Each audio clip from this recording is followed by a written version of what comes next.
Hi guys! Puro daw yabang ang mga kakampings. Ito po ang caption na itong isang vlogger. Ang totoo niyan, ito ay sinend lang sa atin ng isa nating kaibigang kakamping.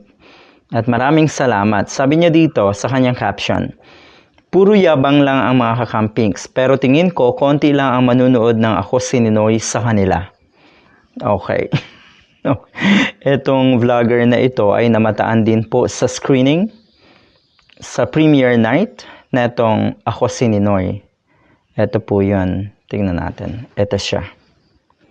Okay. Madalas kasi talaga siya na pumupunta sa mga event ng mga kakamping, pati na rin yung event ng mga pulangaw. Dahil ang pagkakaalam ko dito sa vlogger na ito, mawalang galang na po, pero wala na sana dahil nga si Isko ang kanyang sinusuportahan.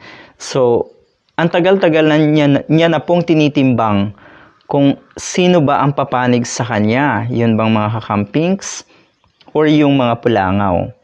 So, hanggang ngayon, mukhang naniniwala pa rin siya na yung 31 million ay makukuha niya na kanyang mga followers. Kaya, matindi pa rin niyang matatawag nating siraan yung kanyang mga opinion na bias tungkol sa mga kakamping. Napaka-obvious po na against kayo sa mga kakamping.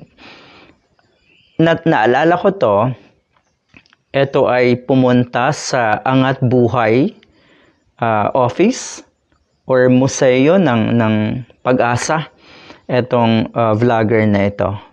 At yun nga, nag-live siya doon, pero bandang huli, mukhang iba rin yung kanyang pananalita tungkol sa mga kakampings.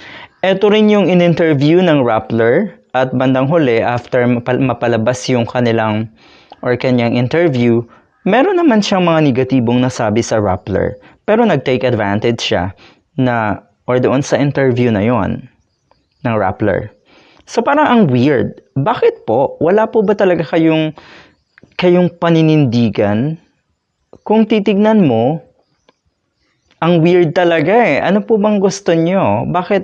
Bakit napakaanghang pa rin ng mga salita nyo tungkol sa mga kakamping? Parang